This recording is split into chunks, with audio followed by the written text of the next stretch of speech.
Yant Phuug Hun, Yantra for binding effigy, or what in Haiti they call a voodoo doll, in Thai Buddha magic, animist sorcery,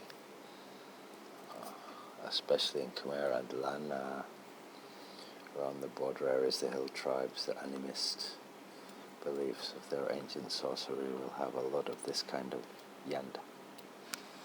This particular yant was one of the pantheon of yant collected and preserved and documented by Ajahn Urakin Wiryaburana in his larger complete version of 108 Yant Chabab Pitsadan, 108 Yant Pitsadan, 108 Yantra.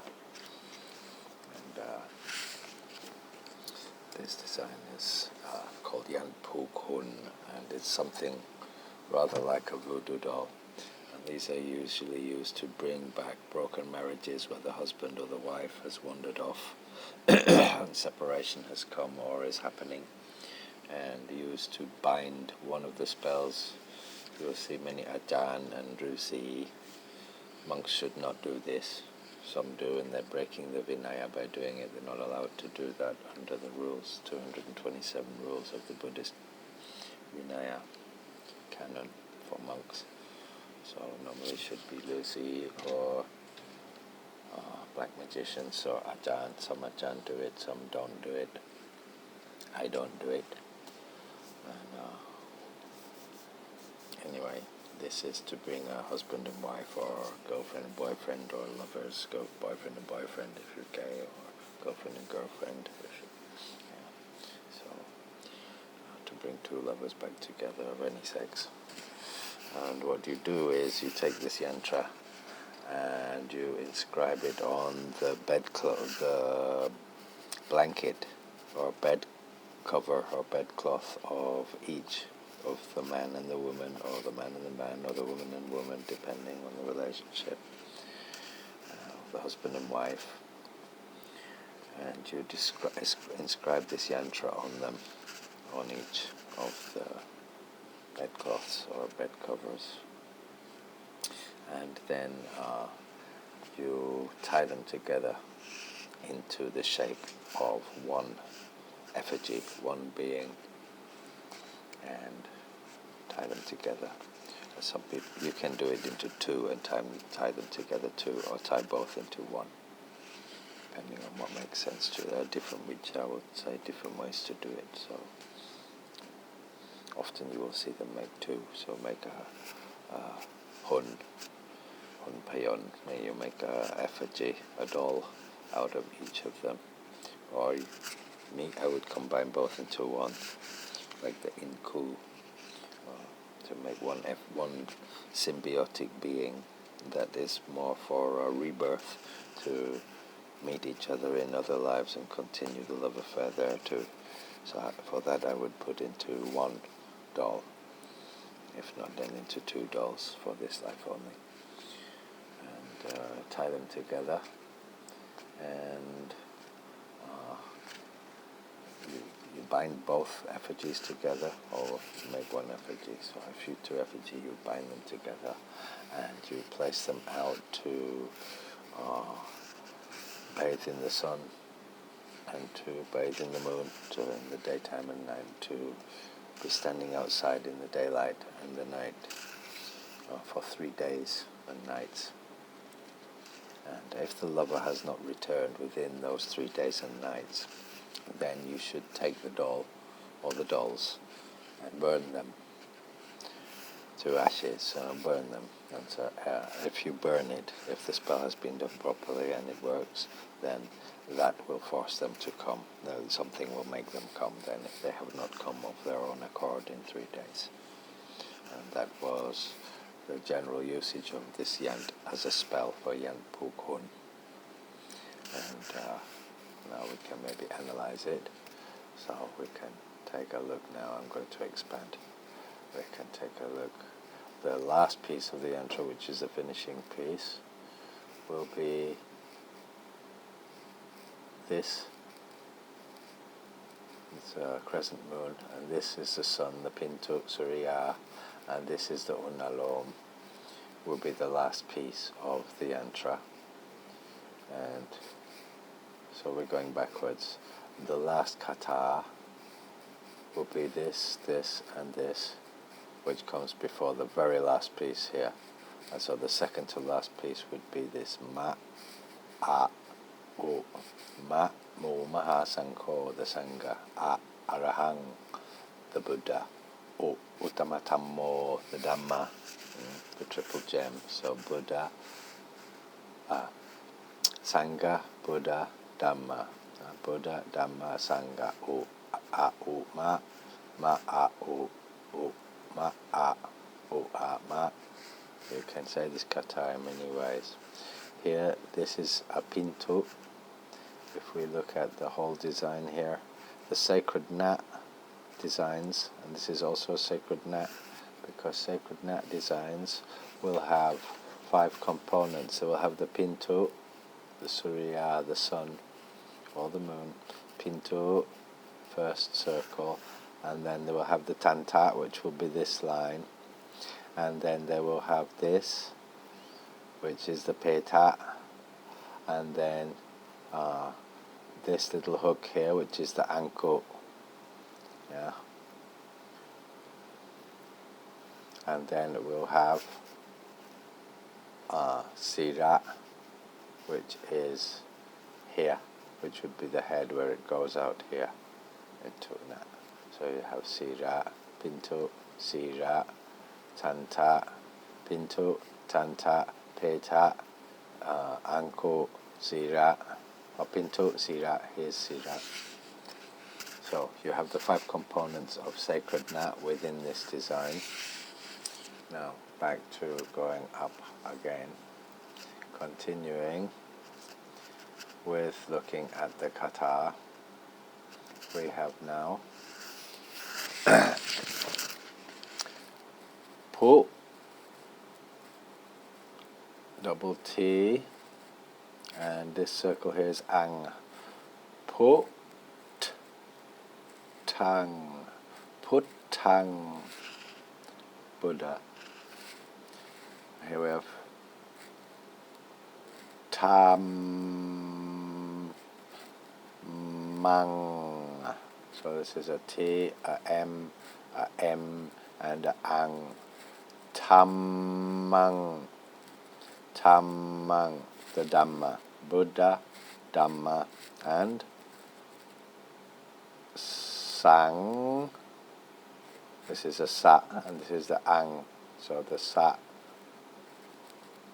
and the ang make sang, and this is ka, and this is ang, so kang, sang, kang, puttang, tammang, sangkang, Buddha, Dhamma, Sangha.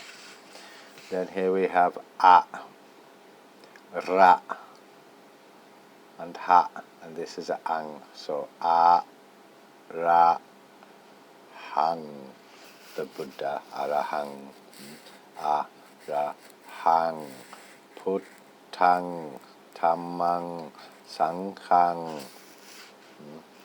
Here we have ji, ja, and I is ji. And here we have a and ja is j. J. The a you write this side, not this side in calm. If in English you'd write a J here and a here, J. But in calm you write the J here and the A to the left is J, not age. J. J. J. And this I have to reduce because this kata, for all animists, such as Kumarn, Tong or Hun Payont, which is in principle, this is a Hun Payont in Thai Buddhist amulets. This yantra is used for Hun Payont also, to make golem soldiers, ghost soldier effigies, amulets to carry around with you. And some of the kata for Kumarn, Tong, and any kind of this kind of Prai Deva or phantasmic entities to reanimate them into some kind of to dwell within a physical form. Then you use this kata.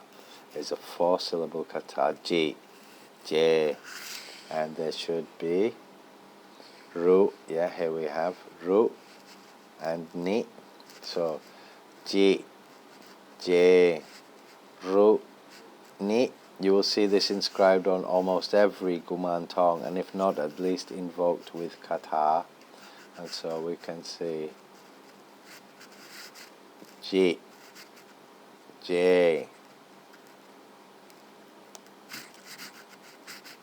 Ru, Ni, Jijeruni, Jijeruni. This is a reanimation invocation to call and awaken the spirit within the effigy. So this is used to call the soul of the people involved with it. If, in the case of this being used as a spell to bring two people together again, to rebind them, then this would be to call their hearts. If this was to be used to invoke a spirit such as a Kumarn Tong or Hun Payont within, then Jijeruni would be used to call that spirit. It calls the soul.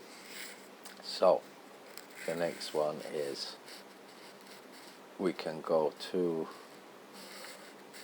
these 4 letters, which is Na, Ma, Pa, and Ta. Na is earth, Ma is water, Pa is fire, and Ta is air. So, Na, Ma, Pa, Ta is invoking the 4 elements of solidity, fluidity, temperature, and porosity or vacuosity or gaseosity, vaporousness. So the 3 states of solid matter, and the temperature which changes the states of solid matter. It's the 4 elements. It doesn't mean soil and something from the river and some air in a balloon and some water from the sea. That's not the 4 elements. It means all fluid. You can change water into ice through reducing the temperature. So you apply fire element, lowering the temperature. Temperature is fire element.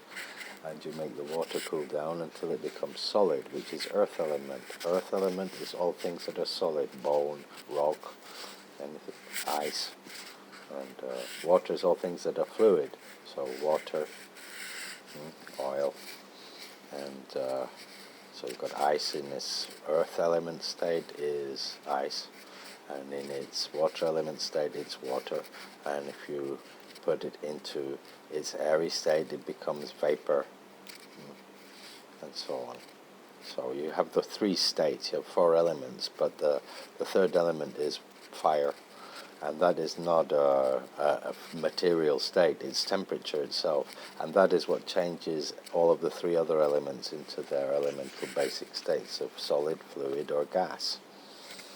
And so there's actually only 3 material elements, and there is 1 catalyst element, which is fire.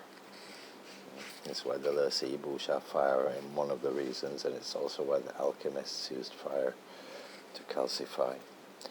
Anyway, so onwards back to sacred geometry, and we shall now expand the last piece of the kata, and then we'll go through it all.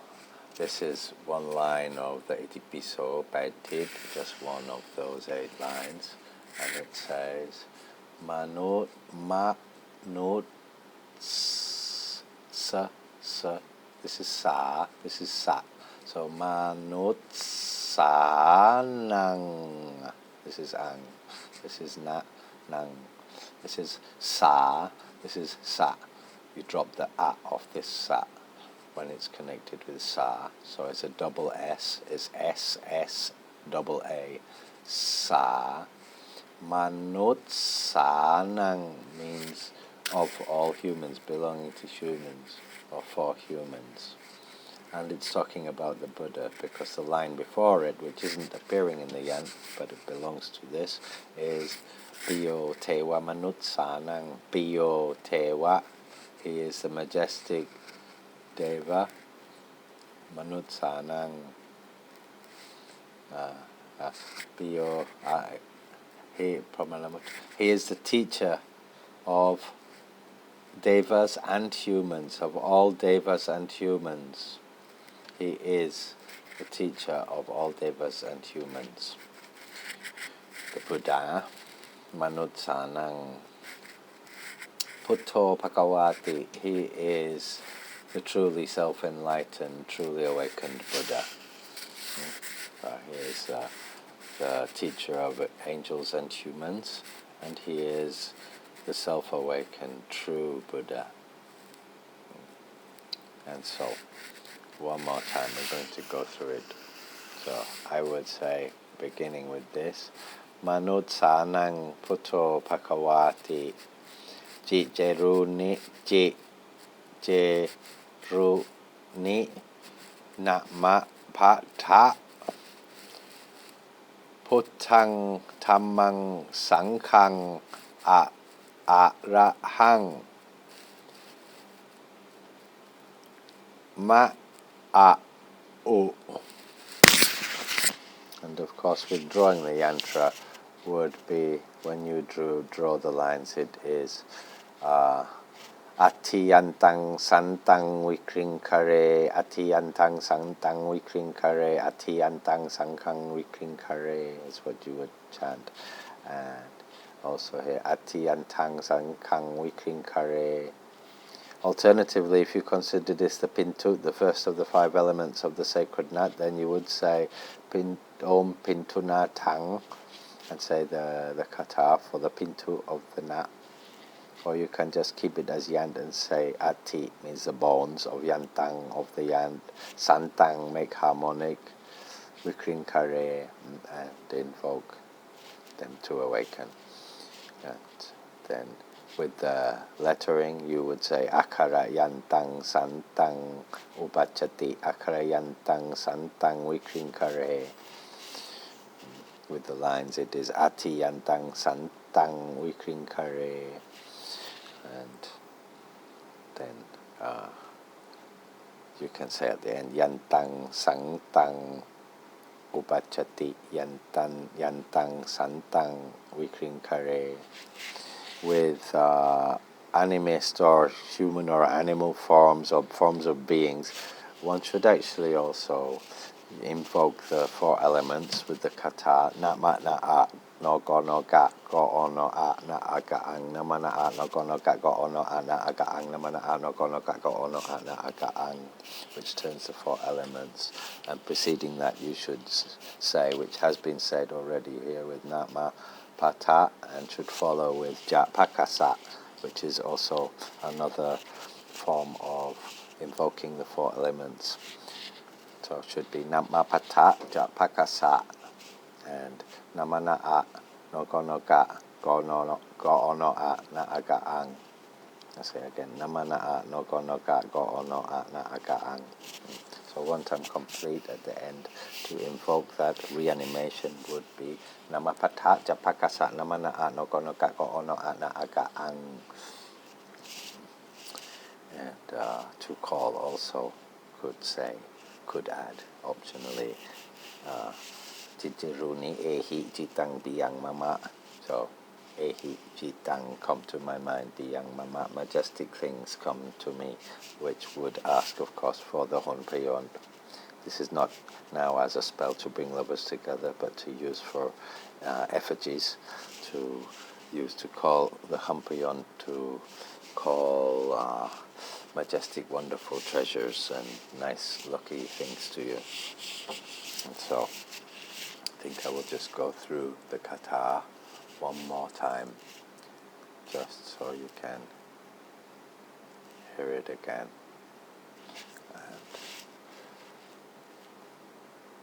Manutsanang Putto Pakawati Je Runi Nama Patha Puttang ธัมมังสังฆังอะระหังมะอะอุ and that was various aspects of the Yant Phuug Hun, the Yant for binding effigies.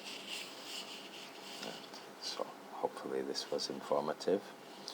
Not so to be used for Sakyant, but there are designs which look like this, which can be for Sakyant tattoo, and versions of this which can be applied using different kata and slightly different. But this was Yant Phuug Hun for Vicha Hun Payont and Vicha เอาเขากลับมา make your lover come back to you. This was Ajahn Spencer for the Sakyant Foundation and the Buddha Magick Project. Hoping you enjoyed this. Signing off.